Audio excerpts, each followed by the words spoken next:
Welcome into the Cowboys Report. We are live once again here on Thursday. I am Tom Downey, producer Chris Daughtry behind the scenes for today's live show.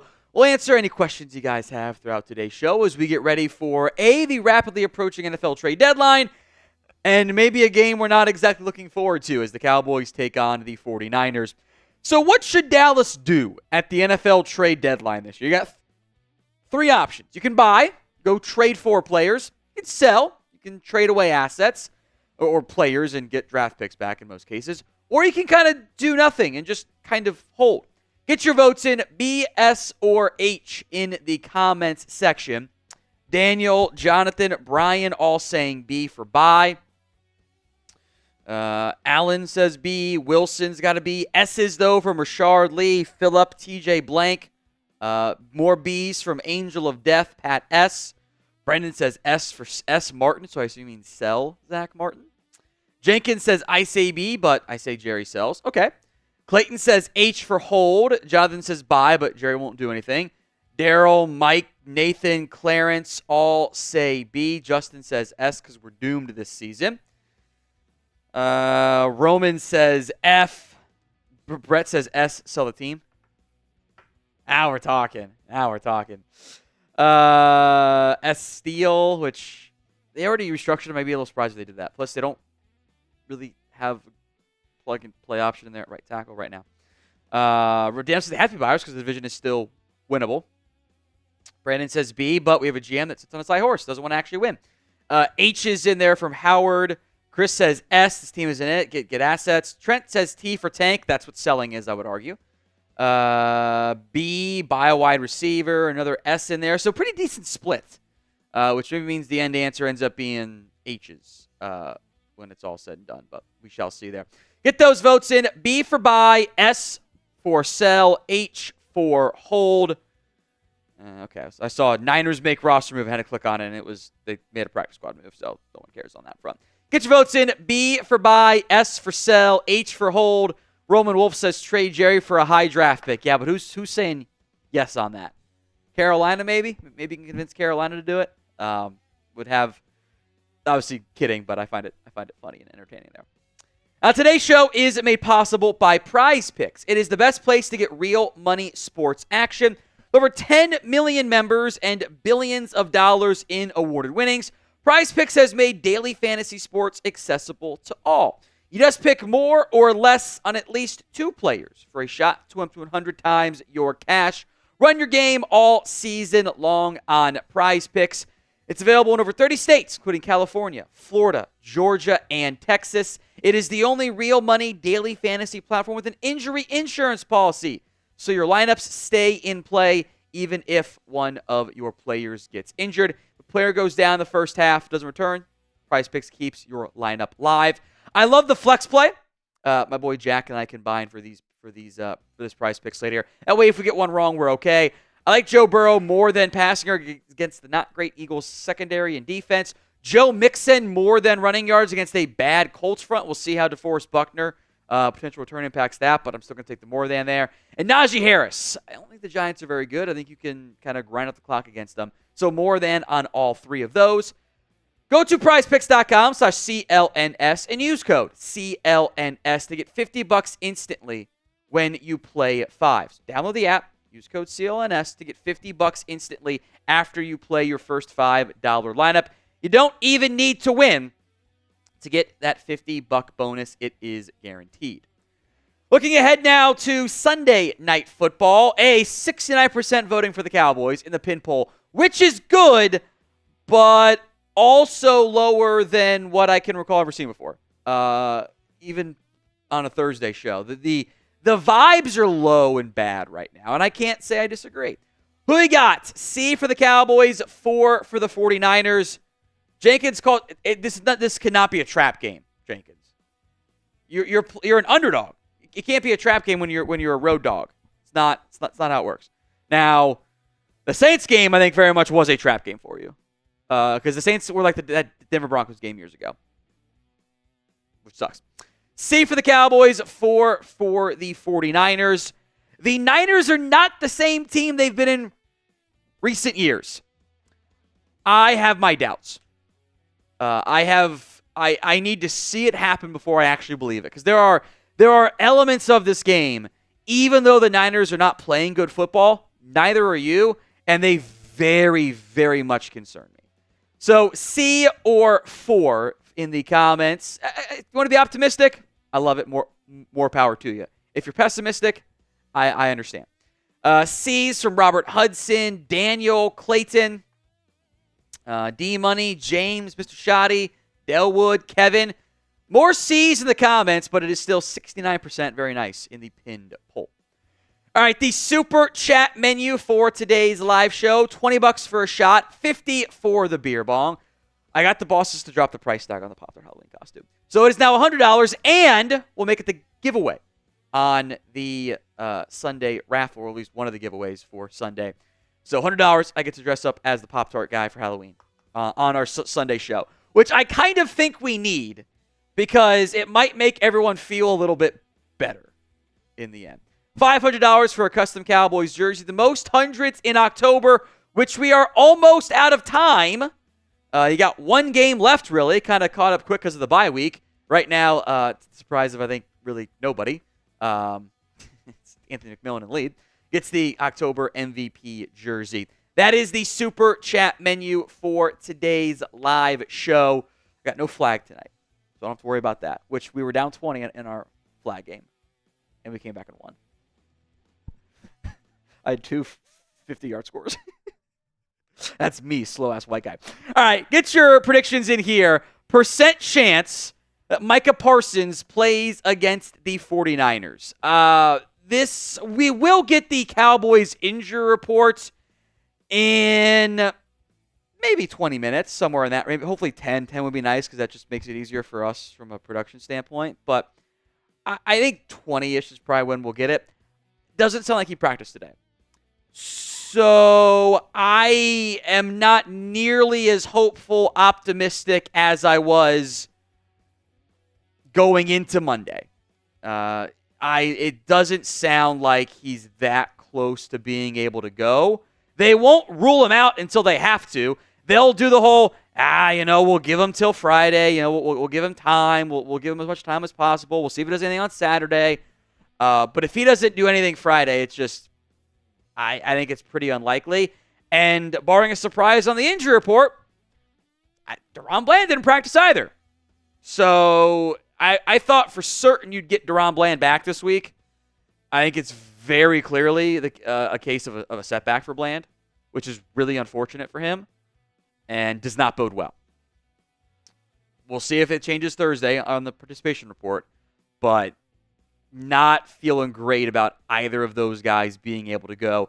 I will very much change my tune if we get a limited for one of those guys at practice today. But the open media portion, it seemed like both guys were just going to be on the cords, which is not a great sign. All right, I got 0.69, 65, 40, 78, 45, 10, 10, 0.69, 50, 40, 10, 0.69, 50, 100%. A lot of 69s in there, which I appreciate. 20%, 75%, 5%, 80%, 20%. Brent says, just tuned in. Do we still suck? You'll find out on today's show. Speaking of, let's get today's show going. Like the video if you haven't already. The goal was always a 50% like ratio. We didn't even get a quarter of the way there. We should at least be able to get to 69 likes before we start every actual show. That's what we should do there. So like the video if you haven't already done so. We're at 57 right now, 64. I will say this, Daniel. I think even if you lose the game, season's not over. But boy, those next 2 games get very, very important. Because I don't think any of us thought they were really going to win this game anyway. The vibes of the season are very, very low. But a 3-4 start is not the season's over. It just might feel super bad, which is why I've got low expectations going into this game.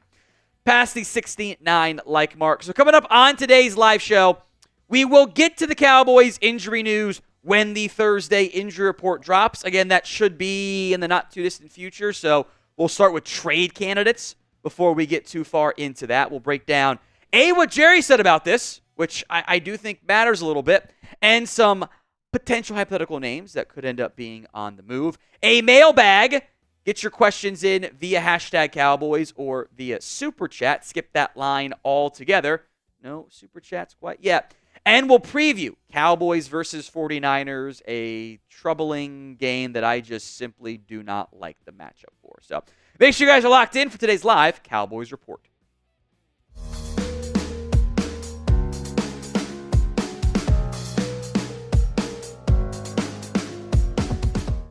We're talking trade candidates on this edition of the Cowboys Report. Jerry Jones has said the Cowboys aren't going to add talent. They like their talent, blah, blah, blah. But he has left the door open for trading away players before this year's NFL trade deadline. Here's one of the many things Jerry Jones said on his Tuesday radio interview, which, it's funny how the owner and GM talks more than any other owner or GM. I digress. So that if you see us moving in any way, by chance, during this trade deadline, trading somebody, Jerry said.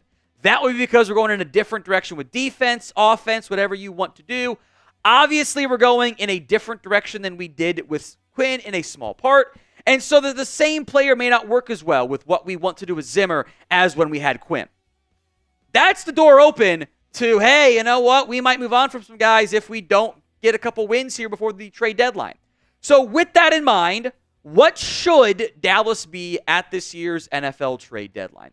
B for they should buy, S for they should sell, H for they should hold and not make any trades at all. Let me know in the comments section as we break down some trade candidates for the Cowboys. First up is linebacker Damone Clark. And when Jerry said doesn't fit, what Mike Zimmer wants to do, that very much stood out to me as, okay, maybe he's talking about a player like Damone Clark. Because I think there's a chance that Clark has fallen out of favor with both the coaching staff and with the front office. And that is how you end up seeing a player who is not a pending free agent ending up getting dealt before the trade deadline. Clark he just doesn't quite have enough of the instincts. The athletic ability is there. The overall, I think, physical skill set is there, but the processing isn't. And you really see it show up against motion-heavy teams and teams that deploy their eye candy properly. It's just not quite clicked for Damone Clark. And before Eric Kendricks got hurt, his snap counts had dipped. They had gone in the wrong direction. They were playing Kendricks over him. They were playing DeMarvin and Overshown over him. They were playing Marist Liufau over him. He's your fourth linebacker. You have 6 on the roster. You don't necessarily need 6. So I could see if a team calls, since the Cowboys won't make calls themselves, as they've admitted, Dallas could be open to a trade there.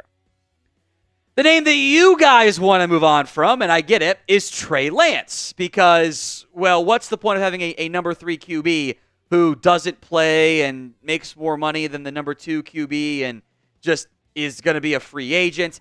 I get it. Trust me, I do. Because we saw Trey Lance not really show enough in the preseason. So the reason why for months now it's been, well, trade Trey Lance. Sure, it makes sense for the Cowboys organization. Get something back for a guy that you might not re-sign with your new coaching staff most likely anyway. Who wants him? That's what I keep getting into. Who actually wants to take on a half-season rental of Trey Lance? I don't think anybody wants to. That's why I don't think there's much, if any, trade value here, because you're taking a rental project who's not going to be a starting option for you, and you can't develop a guy when his contract's up. Doesn't make any sense to me. So, be honest with me with that pinned comment of today's show. Do you think Trey Lance has any actual trade value? Let me know. Type in Y for yes or N for no at the pinned comment. We'll group these next 2 players together. That is Donovan Wilson and Malik Hooker. Again, these first 4 names make some sense in terms of you can ship those guys off if you want to. The contracts are a little bit expensive, but nothing overly extreme for a new team to take on. Plus, you could eat the money if you had to. Look, Donovan Wilson and Malik Hooker haven't played well this year. That's where you're at. Neither guy has stepped up the way we've seen them play in years past. Now, Hooker's tackle numbers are on a pretty good path. That's actually a bad thing for a safety. I'd rather have my safety a bunch of pass breakups and interceptions and, be a good deep man than, be on pace for a career high in tackles. That normally is a bad sign, especially when you're a deep safety. Donovan Wilson, meanwhile, the splash plays, those impact plays, he's had so many chances to increase that tackle number, increase that TFL, increase that pass breakup group. He just hasn't done it. And I kind of want to see more of Wanye Thomas. I want to see more of Marquise Bell. Kind of wish he had Julius Wood still, but, sometimes you don't always get what you want. So the contract's an issue. I don't know if they'd be able to find a trade partner necessarily, but that is the type of guy that you send out and say, hey, we will take calls on them if you end up being a seller. Today's Cowboys Report is brought to you by Ollie. Clean, fresh nutrition for your dog. It's in 5 flavors they will absolutely love. They are offering a fantastic deal to let your pup taste test a personalized meal plan. Get 60% off your first box of meals when you use promo code CHATSPORTS at ollie.com. Here's how it works. You fill out Ollie's 30-second quiz, and they'll create a customized meal plan for your dog. They crunch the numbers and recommend the right recipes and daily portions for your pup. For any first-timers, they will send out your pup's first box with 2 weeks' worth of meals and a guide on how to gradually switch them over to their new diet, and you can customize your plan from 3 different meal plans to choose from. My dog Finn is a big fan of it because he needs the energy between my busy work schedule, the wife's busy work schedule. Having a high-energy 3-year-old, he deserves having great food because, to be quite honest, you can't see it in the photos quite right.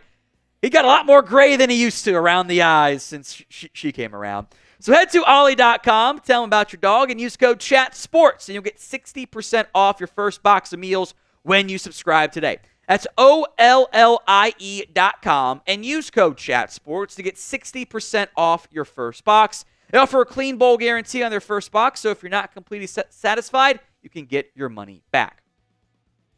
The next 2 names on this list, I think, kind of fit a similar archetype of, if they were healthy, that might be a very different conversation. Brandon Cooks, I think when he comes back, if he comes back, he was back at practice today on the cords for the first time, which is a positive sign as he recovers from his infection. He is going to be like iffy around the trade deadline. That drives down the value because he hasn't a chance to show that he is back to form, that he isn't just a aging, declining player. He has not been good this year. Why they have run him on so many comeback routes, I honestly probably will never truly understand, but it's just what the Cowboys offense wants to do for whatever reason. I kind of think Jalen Tolbert is the number 2 receiver whenever Cooks does come back. I don't think you necessarily have to force feed Brandon Cooks targets. So if a team is in the market for a veteran wide receiver, even though you're not going to get the type of offer that, DeAndre Hopkins and others got, getting a draft pick back, allowing you to spend money in free agency and not worry about your precious comp picks actually does make sense. DeMarcus Lawrence is one of the trickier ones because I don't know if he's going to be back. He already took a pay cut one time for the Cowboys. He's going to be a free agent. They drafted Marshall to kind of replace him. He would have been, I think, a very popular trade target for other teams, trade candidate name for the Cowboys, but he's out past the NFL trade deadline. So you're trading for a player who you hope ends up getting healthy for late to mid-November, early December. That's a tough ask for a lot of NFL teams to consider doing. He'd be a great fit in Detroit, but it kind of run into an issue of, okay, you're going to trade for a hurt guy.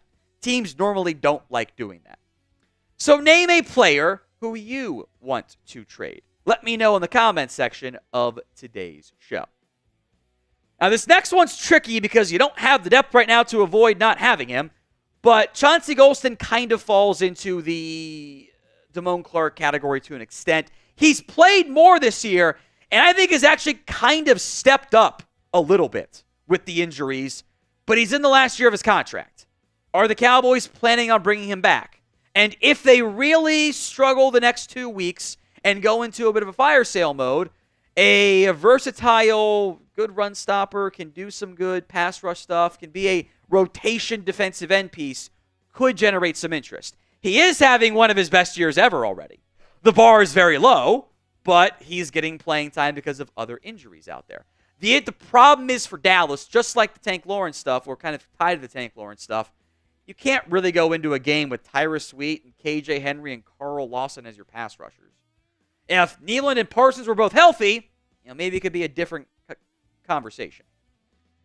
Now, if the Cowboys make a trade, we will have a video for you. So make sure you guys are subscribed, youtube.com/CowboysTV. And if you are subscribed, you'll know we've already talked about the next 2 players on this list, thanks to what ESPN's Todd Archer has previously written. I won't spend as much time on these 2 because we mentioned that on a Wednesday video for you. But Archer mentioned Osa Odighizuwa as a trade candidate.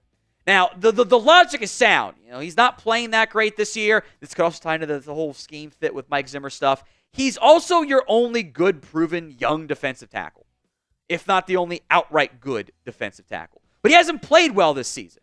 He's going to be a free agent. I don't know if the Cowboys are going to re-sign him, especially coming off of the year he's having so far this campaign. You also don't have anybody else out there.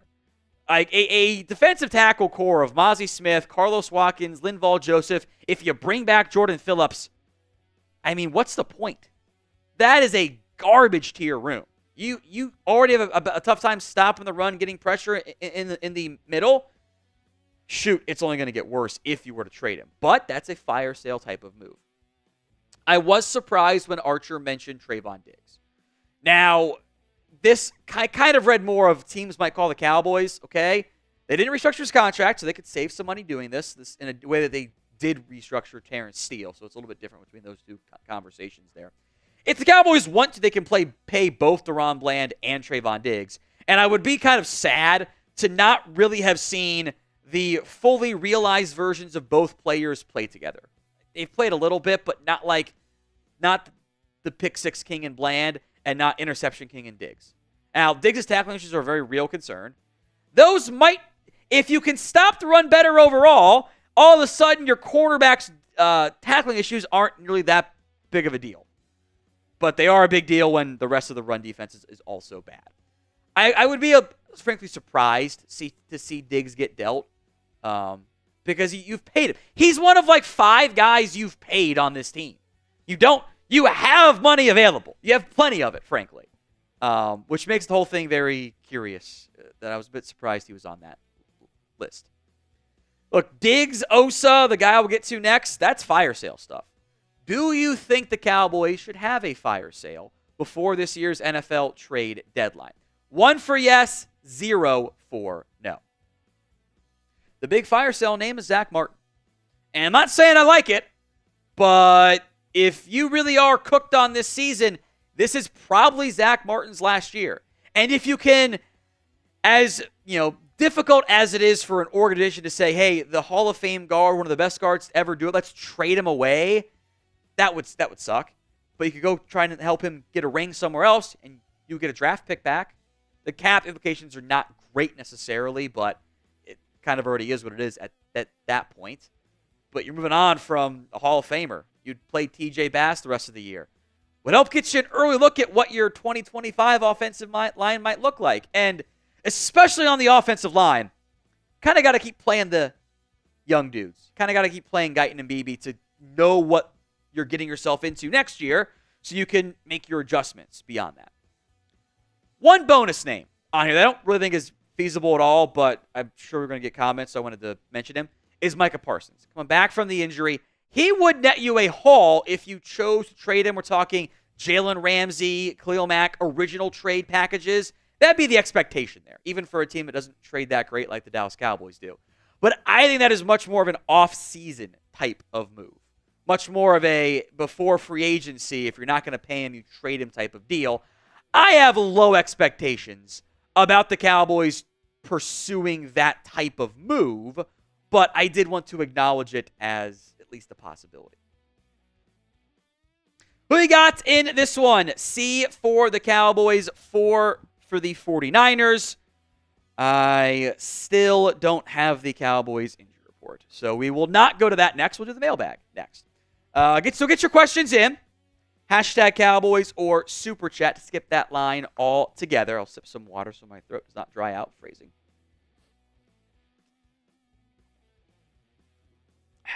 It's not dirty if I say phrasing.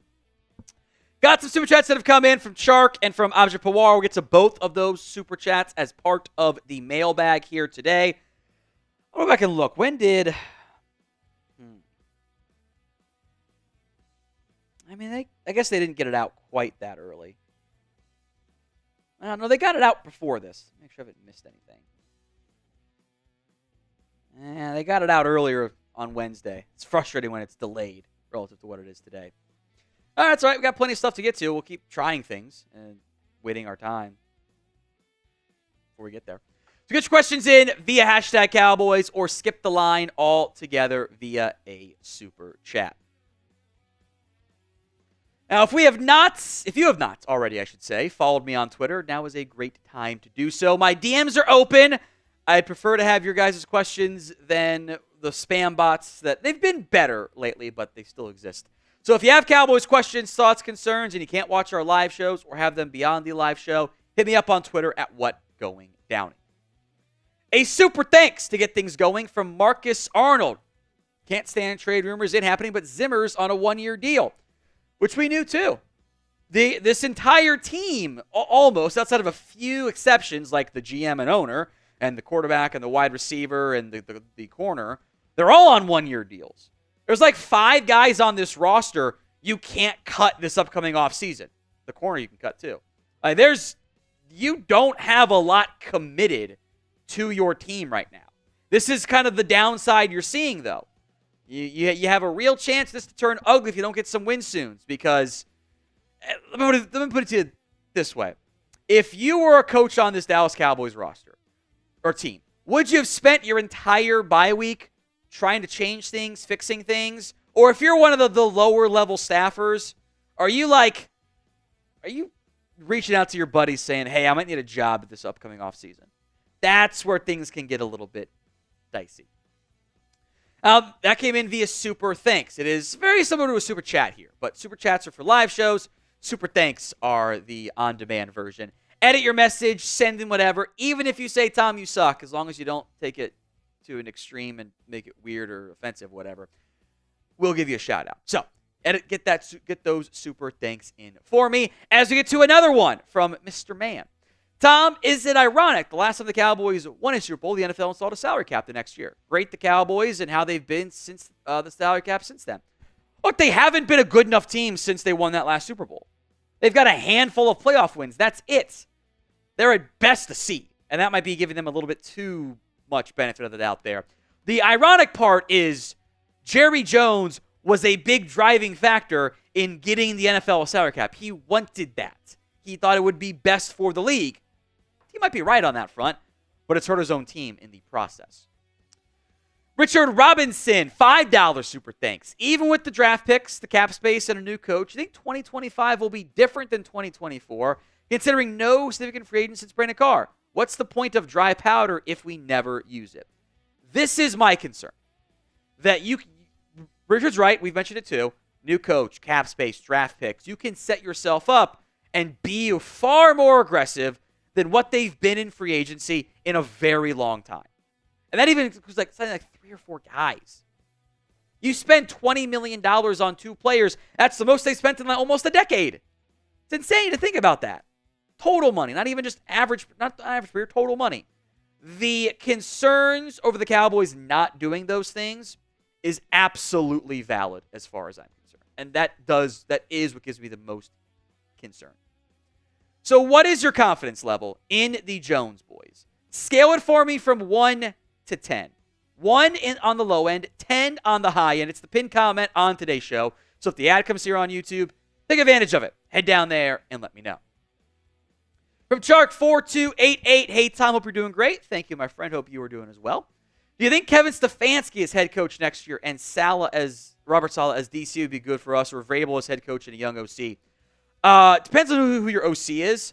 That's kind of the big thing. If you're not going with the offensive-minded guy like a Kevin Stefanski or a young OC, whatever, the head coach has to get that OC hire right. Mike Vrabel did it with Matt LaFleur. He nailed that one. Did a good job with Arthur Smith. And then missed 2 times in a row.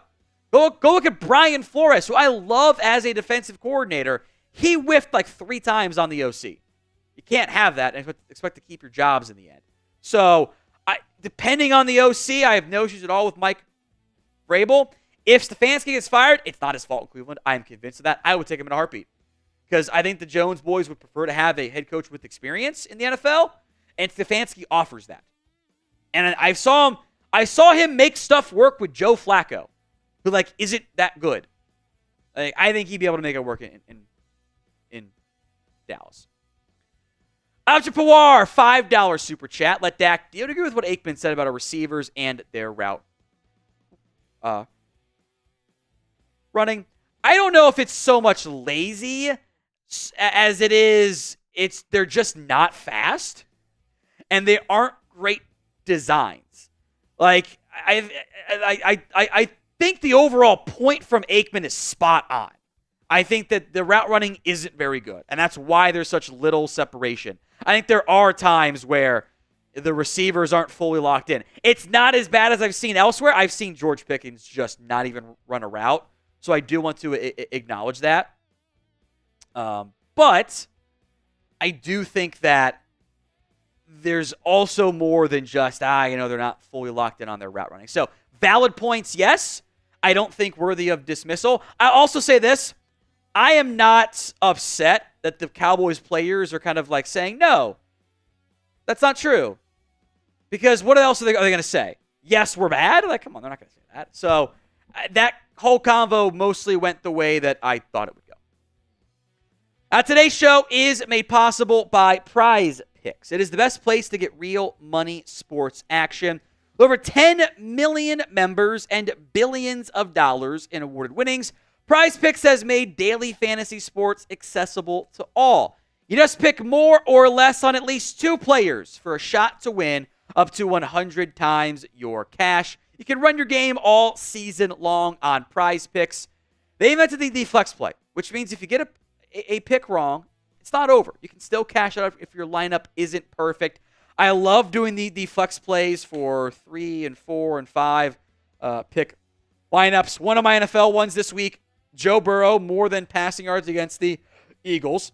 Joe Mixon, more than rushing yards against the Colts. Najee Harris, more than yards against the Giants. I am not doing anything with the Cowboys this week because I am not a crazy person. So download the app today and use code CLNS over at prizepicks.com/CLNS and get $50 instantly after you play your first $5 lineup. Sign up today, get that $50 instantly when you play 5. You don't even need to win to get the $50 bonus. It is guaranteed. It's Prize Picks. Run your game. From DNP Nation, which, is that Deuce Vaughn's Nation? I'm kidding. Tom, question. Do you think for Jerry and his son to get out of the way like our guy's philosophy means having a couple of bad drafts for the next 10 years? Well, I don't think it doesn't even require 10 years. It requires 3 years. And you've seen that happen to other teams where they have to spend money. My concern is that they don't like to admit that they've made mistakes. That's always been an issue for this team. Jerry Sills messed up on the running back evaluation. They don't want to admit that. It's very frustrating for me. Having bad drafts is how they get out of their we like our guys philosophy to an extent because they have to spend money on somebody else. If they have nobody worth paying, they have to spend that money elsewhere. But it would also put you down in a really bad spot in that longer time frame because now you don't have that young talent that you need. So this is kind of the problem part here.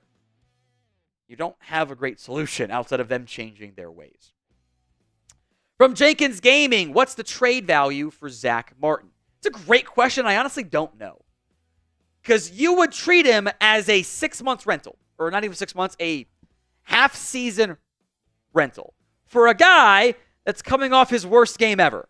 Now, hopefully he plays a lot better this week, and he's not on the injury report, so I feel better about that stuff there. But I don't know if the trade value is as high as the name brand would be because you're not getting him for 3 years. You're getting him for 3 months.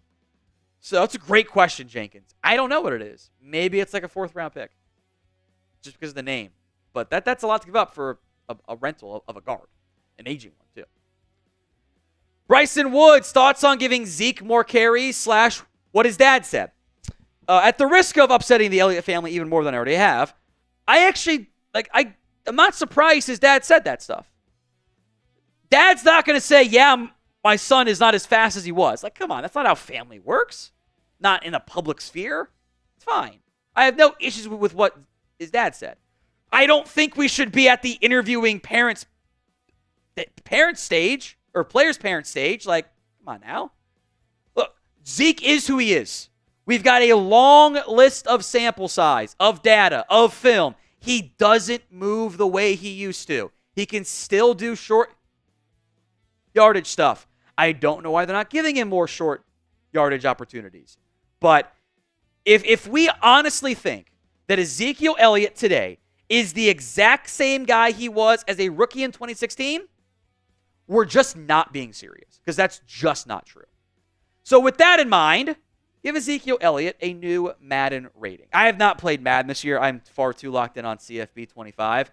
I have no idea what his rating actually is. So what would you give Elliott as a Madden rating? Scale it for me from 1 to 99 in the comments section.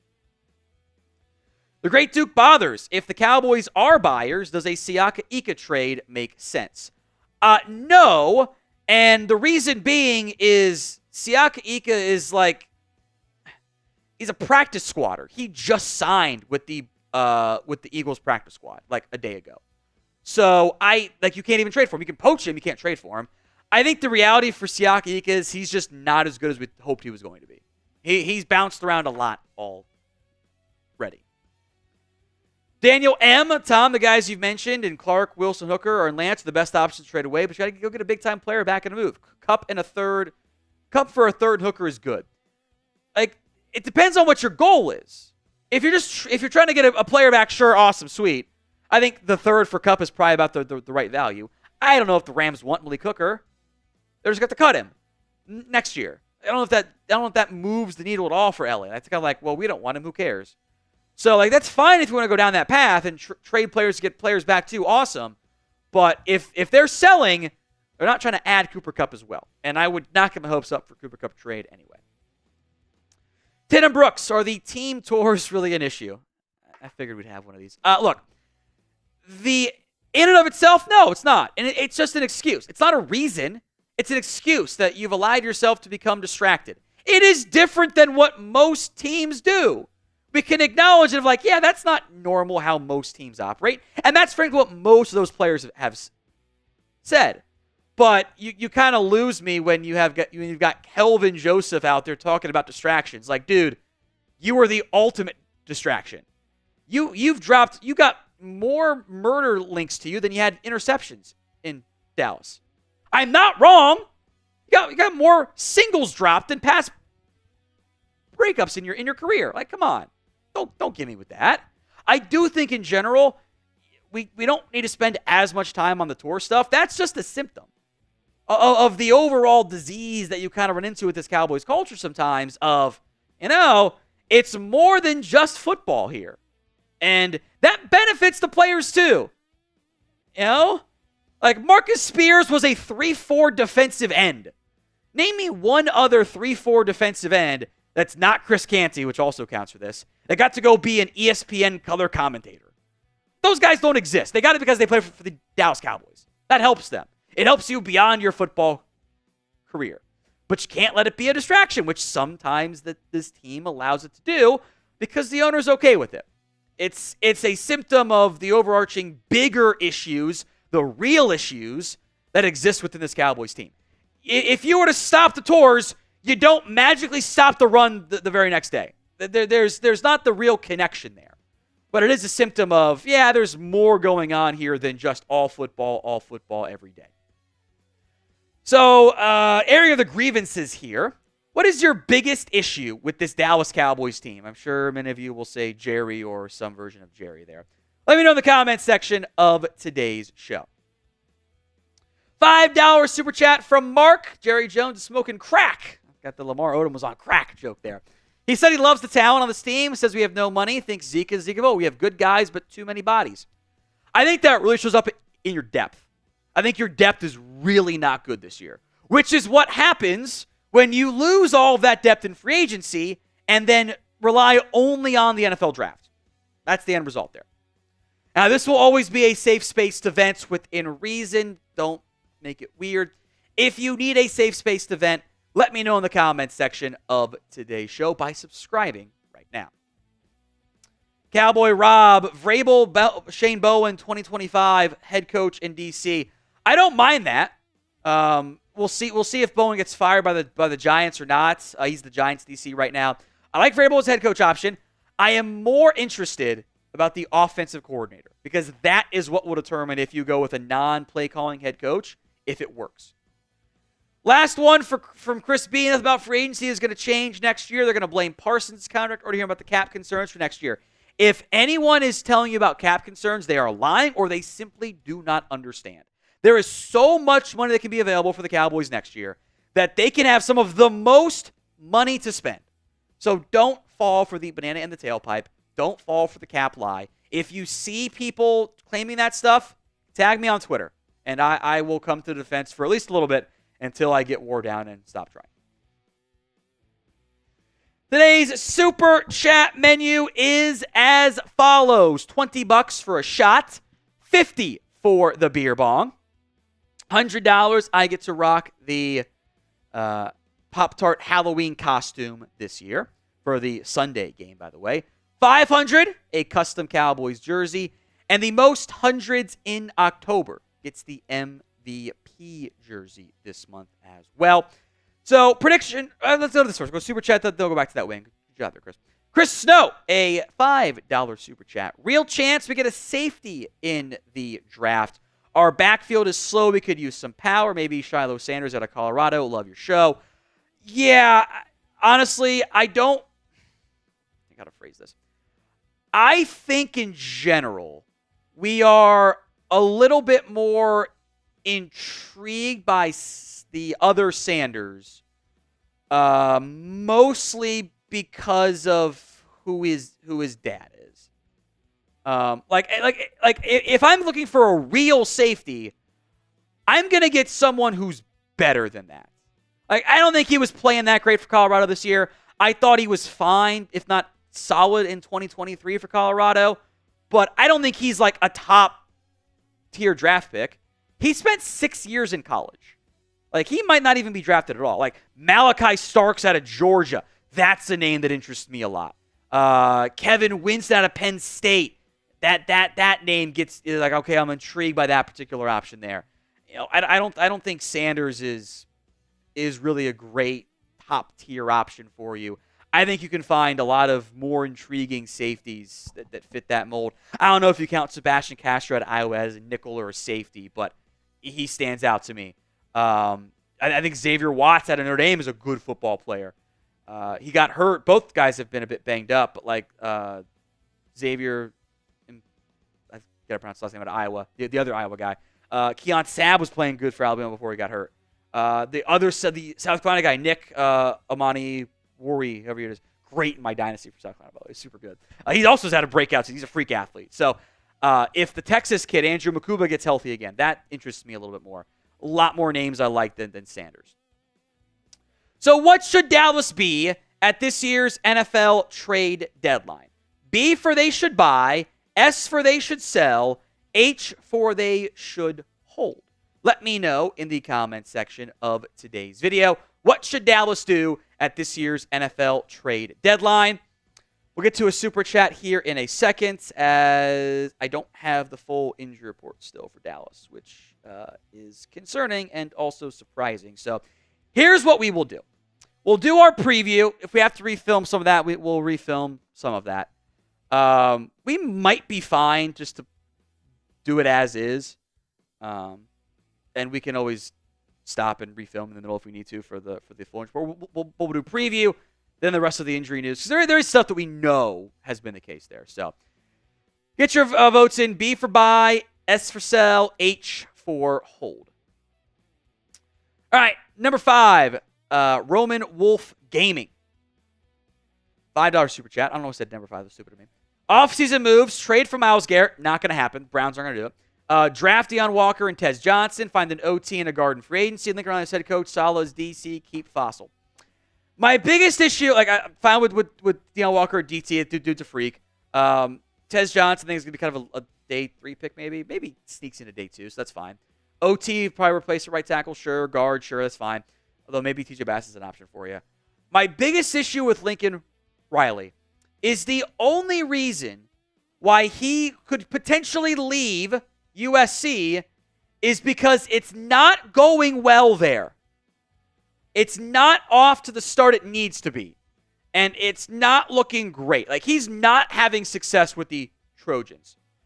That's kind of a concern, as far as I'm concerned. Let's do preview, by the way, first. Preview, not preview, then we'll come back to injuries if we don't have it there. But, like, the Lincoln Riley stock is not at a high point. And I like him as a play caller still. I do worry about him as being, like, the full-time head coach guy. Like, Salah's the DC.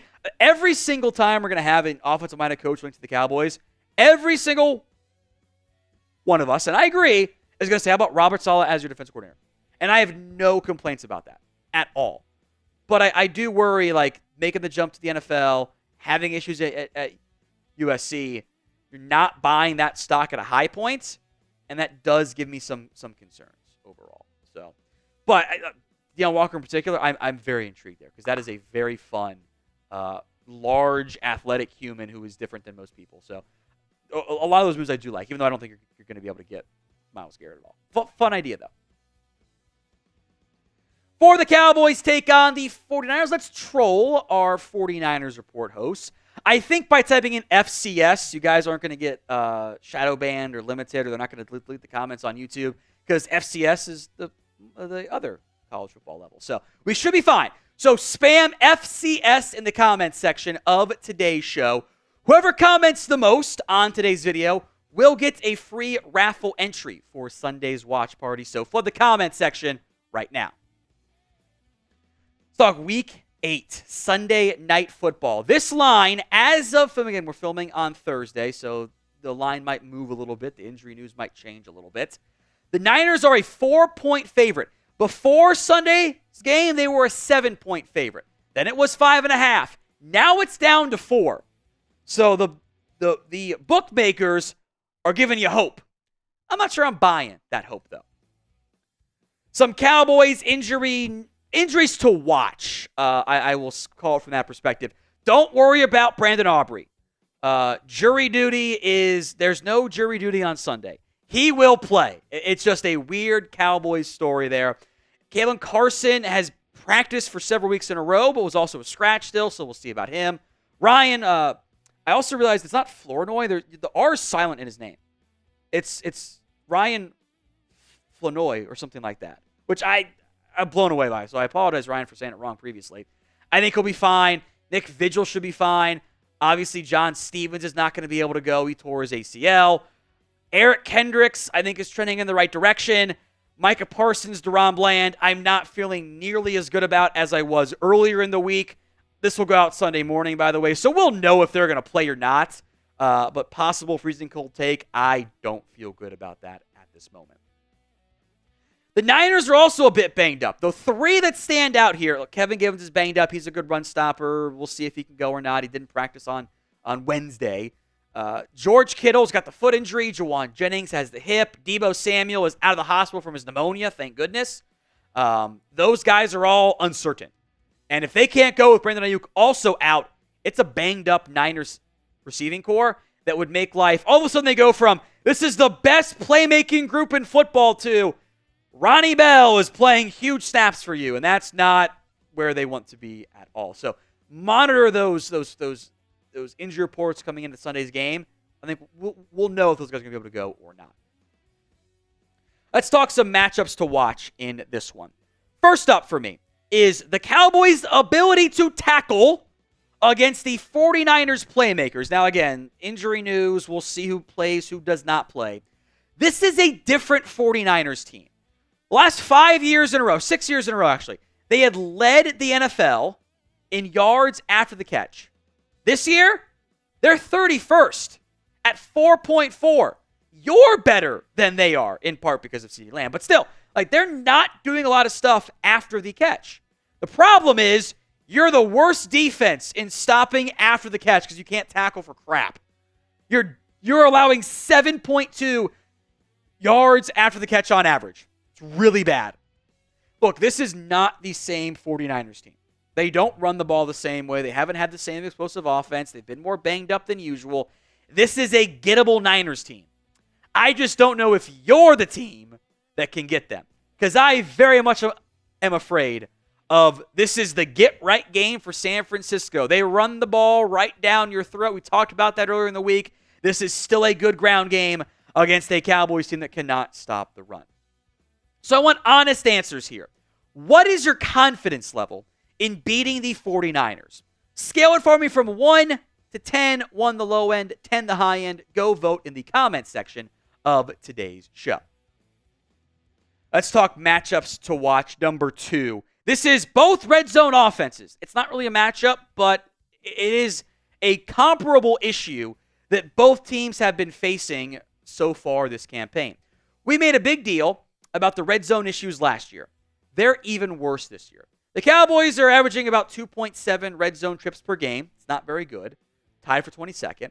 But they are 31st in red zone scoring touchdown percentage. They're dead last in EPA per play. They get in the red zone, and they're losing points on average. Now, sometimes because you're not finishing drives off, and you don't get the 7, you only get the 3, which has way too many turnovers in there.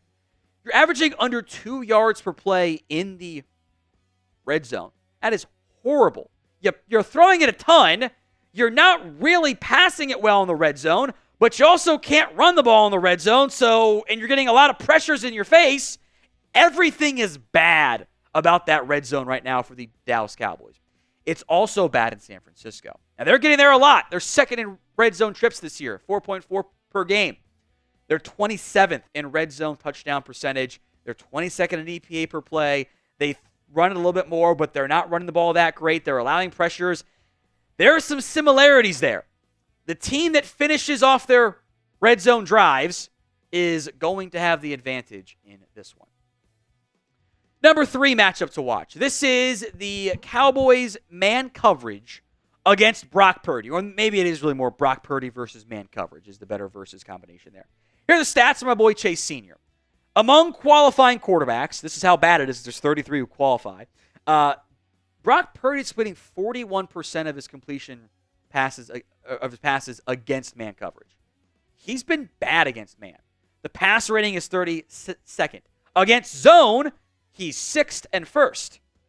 The answer right now, at least this year, how to stop Brock Purdy is to play man, in particular press man coverage. Now, part of this is the injuries this offense has suffered. The skill playmakers are not as good as they've been in years past, and that really shows up in man. So the numbers don't lie. You got to play man coverage against Brock Purdy. You can do some more blitzing if you do that as well, but it'll help generate some pressure. Now, this absolutely creates the risk for more big plays. If you're playing a bunch of man and one guy gets beat, you might not have the other guy to help you out in the zone or the nearby zone even. But against the 49ers, I think you actually need and want that variance. It was true last year. The Ravens generated a bunch of big plays on defense, and they beat the 49ers and they're at their height. You have to generate some explosive plays, and playing man coverage can help you do that, or at least limit the Niners' own big plays. So there's risk involved doing that, but that's where I would go. So pick a QB, B for Brock Purdy or D for Dak Prescott. Who do you think is better right now? Not long-term, not last year, right now. B for Brock, D for Dak. Number 4, it is the Cowboys defense against motion. And there's been some good articles about how motion is a bit more even this year. Motion at the snap matters more. That is how you stress a defense. The Niners do a good job of that. But overall motion, so even just that back and forth, check if it's zone or man stuff that everyone does these days. Nobody runs more motion in the NFL than the 49ers. Nobody gets more yards per game on motion plays than the 49ers. They are 3rd in yards per play with motion, 6.3. They are 8th in EPA per play, 1st in passing yards, 2nd in rushing yards. If they run motion, there is zero tell if it is a run or a pass play. It is almost dead even. The Shanahan motion stuff works really, really well. You suck at stopping motion plays. It has been this way for as long as I can remember. It has plagued the Dallas Cowboys. They haven't faced that much of it. Only 26 total plays of motion. They are allowing the second most yards per game at 260.2. They are dead last in yards per play allowed. If you took the Cowboys defense, the team that runs motion against them is the best offense in football every play. It's really frustrating. They are dead last in EPA per play. They are near the bottom in passing yards per game and rushing yards per game. They can't do it. They struggle with the eyes. They take the cheese. They don't follow their everything at all properly. They are just bad at it. They had the entire bye to prep. They know the motion is coming. Can they stop it? I don't know. Now, the last time we told you guys about the Cowboys turnover chain, the Cowboys forced a turnover. They haven't done one since. So let's do it again. Go to chatsports.com/Cowboys chain. That link will be in the comments section and the description of today's show. It is from Fanatics, oftentimes on sale, by the way. Get yours today, chatsports.com/Cowboys chain.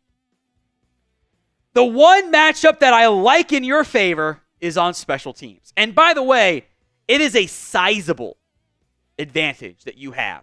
Bones Fossil does a fantastic job. In fact, special teams DVOA, in part because of your alien kicker, you've had some nice returns this year. Cowboys are number one in the advanced metric to help identify special teams. DVOA, they're number one. The Niners, 31st. If you win this game, it's probably because there were a couple of big special teams plays that help flip it in your advantage. A return, a block, a long field goal, a missed field goal. Something along those lines probably flips it into your advantage. Now, we will be live for the Cowboys versus 49ers matchup. Kickoff is 8:20 p.m. Eastern. We'll be live at 6:45 p.m. Eastern time. So don't miss out. Hit that sub button and make sure you guys tune in. Let's talk players to watch. Number 5, Tyler Guyton. I think you will see a lot of Nick Bosa against Guyton. Nick Bosa, at almost a 50-50 split, has played both left end and right end over the right tackle, over the left tackle.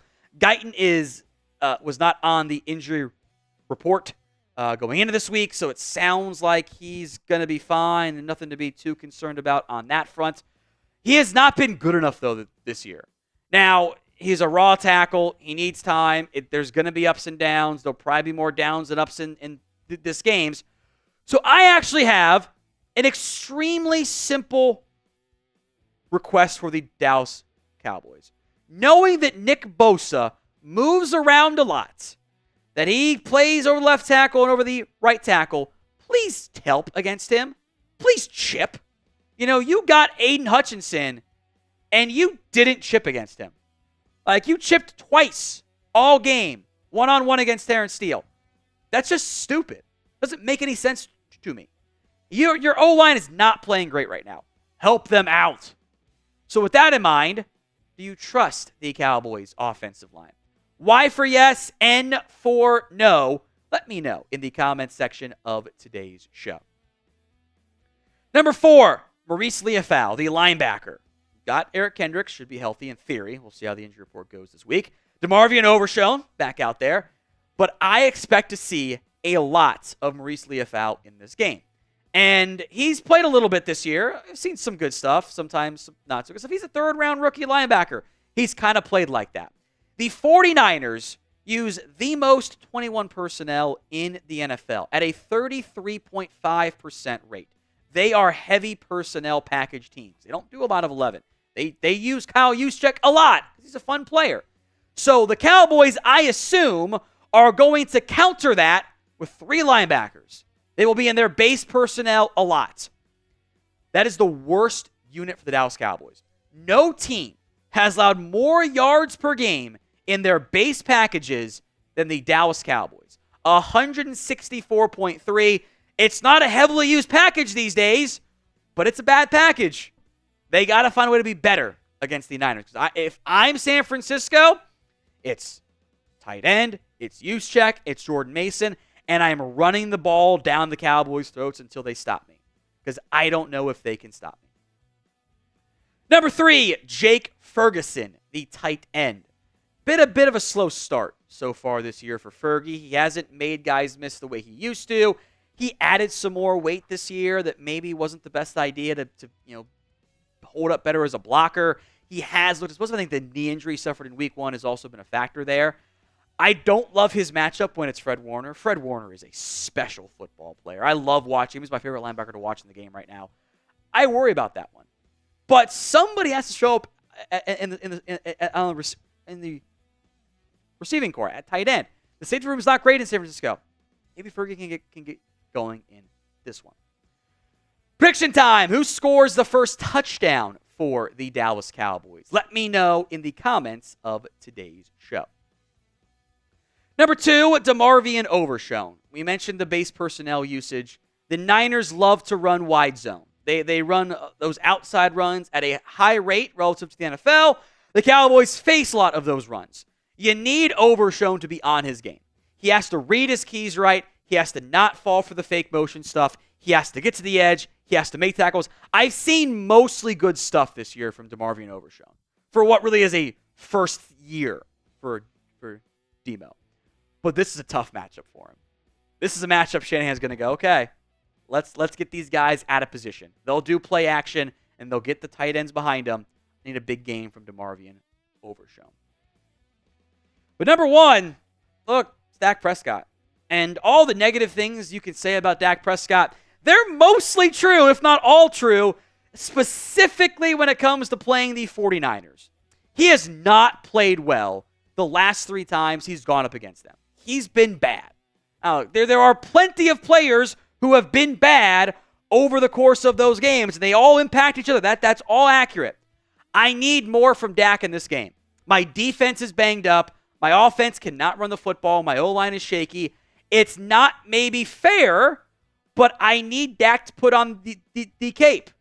He's played really well after bye weeks and really well in primetime. In fact, he's 9-1 in his last 10 primetime games. Actually, abnormally high. He's only with Hall of Famers of who's been good in primetime. Mostly because only the good quarterbacks play in primetime, but I digress. It's like 4 guys have won more games than him. That's it. I need Dak to show up. Because if he plays bad, or even if he plays averagely, I don't have enough talent. I don't have the coaching staff to help everything else out. I need my quarterback to play out of his mind this week.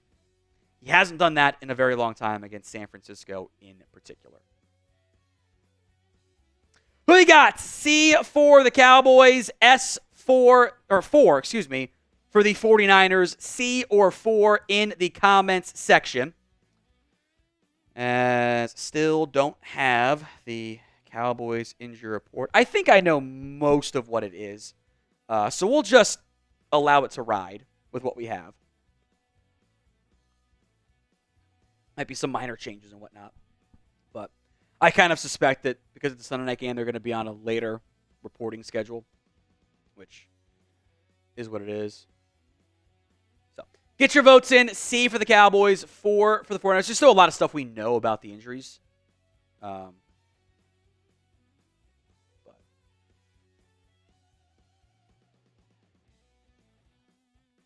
making sure I'm not missing anything here. Okay. You're seeing a lot of quotes from Dak. Most agree with them. It's fine. Get your votes in. C for the Cowboys, 4 for the 49ers. 68% voting in favor of the Dallas Cowboys, which is lower than what we normally get. Normally it's 80 or 90, but the vibes are bad, and I very much don't disagree.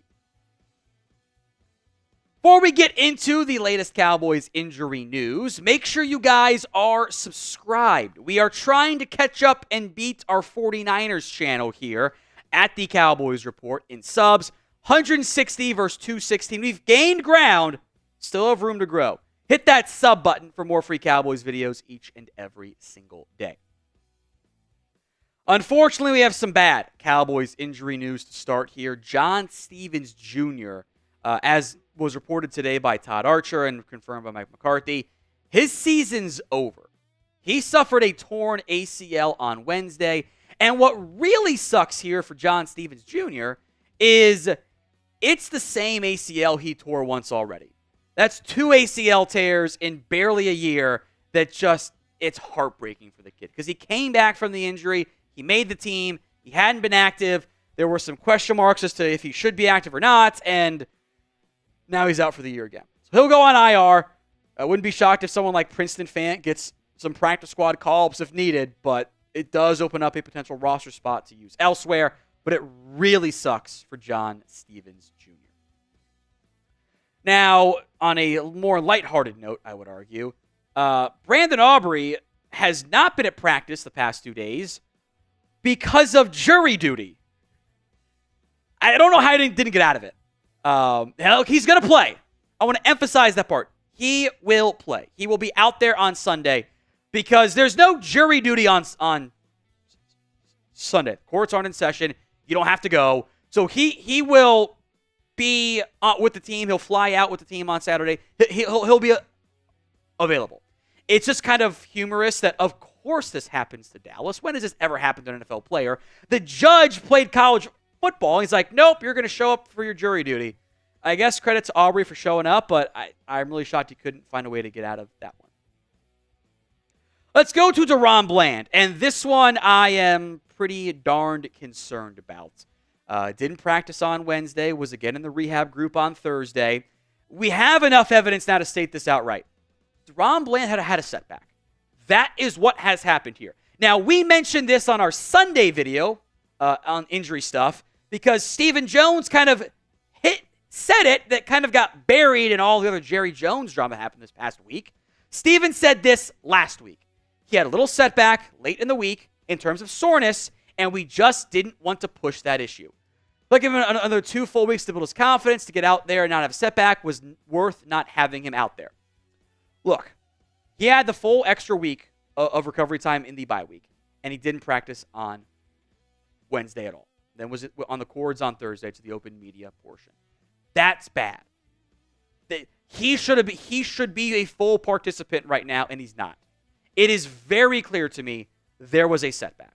And that sucks. Look, it happens. It's football. You're coming back from a stress fracture in your foot. It's not always going to be instantly better the same way that, like, maybe a more normal broken finger, whatever is. But that sucks. Now, here's where you're at with DaRon Bland.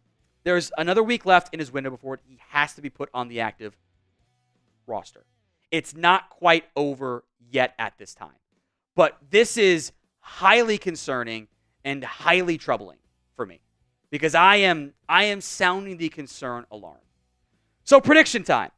Do you think DaRon Bland will play against the 49ers? Y for yes, N for no. Let me know in the comments section of today's show. Let's talk Caelen Carson, the other corner here. And I'm very curious what happens here because he's been a full participant with that shoulder injury for over 2 weeks now. And he didn't play in the last game despite it. They called up Amani Oruwariye instead. Oruwariye is out of call-ups. So if Bland can't go, that's Diggs Lewis. And is it back to Caelen Carson at corner? The shoulder's clearly bothering him. He's able to practice through it. Maybe this is one of the examples of, he's been practicing, but he just doesn't look right still out there. Maybe one of those deals. We'll see on Sunday what his injury status ends up being, if he's active or not. Won't spend too much time here on Marist Liufau. This is trending in the correct direction. Everything looks good on this front. A full participant with a shoulder injury. That had been lingering from previous weeks. Still on the injury report, so it's bothering him. But he's been full. He's been playing. I'm not too worried about that one. All right, Eric Kendricks was limited on Wednesday with a shoulder, so the calf part is off of the injury report. Now it is just the shoulder injury. And in most cases, unless you get hurt during practice, as was the case tragically for John Stevens Jr., if you are limited on Wednesday, that means you'll be able to play. There are exceptions, like all things with injuries. Never as always cut and dry as you might want it to be, as I might want it to be. But limited on Wednesday normally means you're playing. So I'm not too worried about Eric Kendricks, and I feel pretty solid about him being able to go against the 49ers, the team that he once briefly signed with, or at least agreed to sign with. Today's show is made possible by Prize Picks. It is the best place to get real money sports action. With over 10 million members and billions of dollars in awarded winnings, Prize Picks has made daily fantasy sports accessible to all. You just pick more or less on at least 2 players for a shot to win up to 100 times your cash. Run your game all season long on Prize Picks. You can win up to 100 times your money with as little as 4 correct picks on Prize Picks. It is available in over 30 states, including California, Georgia, Florida, and Texas as well. It is the only real money daily fantasy platform with an injury insurance policy. So if someone gets hurt in the first half, does not return, your picks and your lineup stay live. Now, here's one of my flex play options. So that way I can only got to get 2 out of these. In case I get one wrong, I still come out on top. Joe Burrow, more than passing yards. Joe Mixon and Najee Harris, more than rushing yards in their respective games. So download the app today over at prizepicks.com/CLNS and use code CLNS to get $50 instantly after you play your first $5 lineup. The $50 bonus, by the way, is guaranteed. You don't even need to win. Just got to play that $5 lineup. Nick Vigil keeps on battling through his foot injury. He was limited early in the week against the Lions and then still played. I think you'll see something similar where as the week goes on, he'll be fine. They'll keep on a pitch. He's a veteran. He doesn't need a ton of playing time necessarily. And also, hopefully he doesn't play anyway because that means your other linebackers are healthy and or it's not a blowout. So Vigil is who he is. This is a Zimmer guy overall. I'm giving my real snaps to Overshown, to Kendricks, to Liufau, even to Damone Clark if I can avoid not having to give them to Vigil because of injuries. Micah Parsons is next up here, and I don't feel good about this, folks. Micah didn't practice on Wednesday. McCarthy said he was not going to practice on Thursday either, none of which bodes well here. There was the report on Monday that he was still limping around the star. I don't think he's as close as I had hoped he was going to be. And that's okay. But I think that the chances of Micah playing this week they're not looking great right now. So I'll give some more thoughts here in a second. But first, I want to hear from you guys. What is the % chance that Micah Parsons plays against the 49ers? Let me know in the comments section of today's show. I'm not feeling confident here, which sucks because you don't have a pass rush right now. It's so bad. This was the earliest possible window. It was basically 3.5 weeks from his high ankle sprain. That is technically doable, but also challenging and a bit unlikely. I am hoping that you get him back for the next game after this because it still fits to not put him on the IR because of the bye week timing and everything. But I'm not feeling great about this one. Which sucks because your pass rush is bad.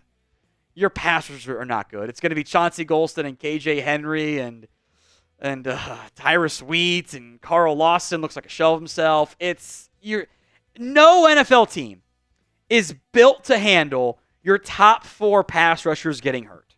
And you could even argue your 5th pass rusher being so bad he didn't make the team in Junior Fehoko. No team is built to handle that. The backups will once again be playing, it sounds like. Next up is Ryan. It's not Flournoy. The R is silent, apparently. So I've been saying it wrong the entire time, and I'm very sorry, Ryan. It's Ryan like Flournoy.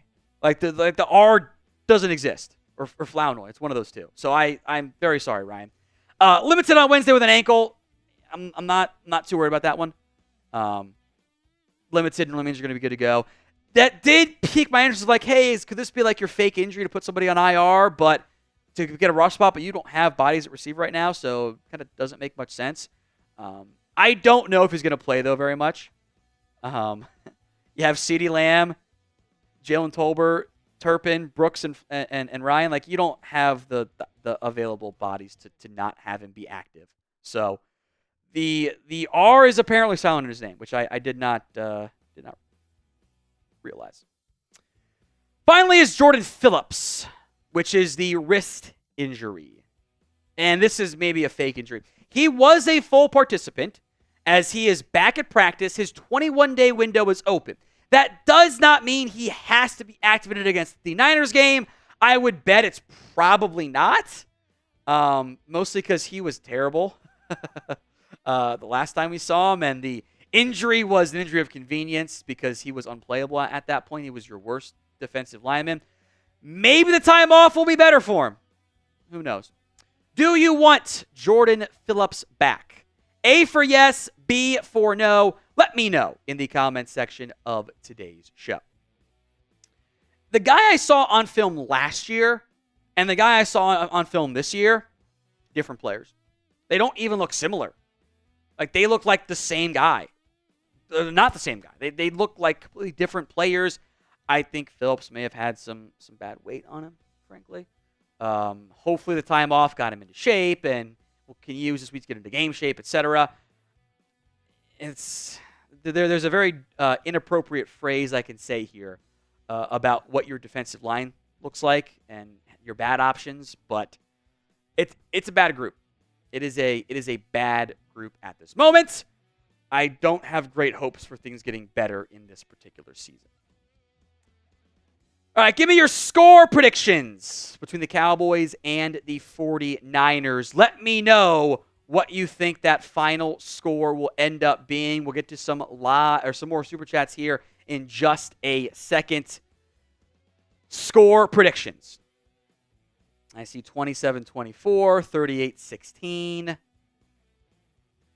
What else we got in here? 2017, 24-17. Those are Cowboys. Joe's got the Niners. Brendan's got 27-13. Niners. Space NFL says, who do you have and what is the score? I did this on our Tuesday preview. That's when we'll put score predictions in there. I've got the Niners winning 30-16. It's not the same 49ers team. It's not the same Cowboys team. But in terms of like the talent, it might be the same result. Until I see it, I will not predict them to beat the 49ers. I refuse to do it. All right, next up, we don't wipe these 304s. A $2 super chat. Would Ben Johnson coach Dallas if given the chance? Maybe. I don't know. Ben Johnson has been very picky. He might not want to go to Dallas. He might want to go somewhere else. He might not want the job. The only way to find out is to interview and try. It's the only way you'll be able to find that out. I am worried that the most obvious NFL head coaching candidate might not get a call from the Cowboys organization. So, nothing major for the injury report. Just came out. Everything's the same. Nick Vigil DNP. So that was a full screen one, so we can edit and change that here. It won't be too bad. So we'll do that. We'll do that after live. Nothing to change there. Nothing to change. Could have just done off the top and had to change a damn thing. Figures. As for why it was delayed, the reporting time is different for the Cowboys and the Niners because they're playing on Sunday Night Football. So those are and West Coast teams. You get to put it out later if you want to. We will be live for the Cowboys against the 49ers. So make sure you are subscribed. YouTube.com/@CowboysTV for more free Dallas Cowboys YouTube videos. We will have you covered. Win or lose, we will be here. Hit that sub button so you don't miss out.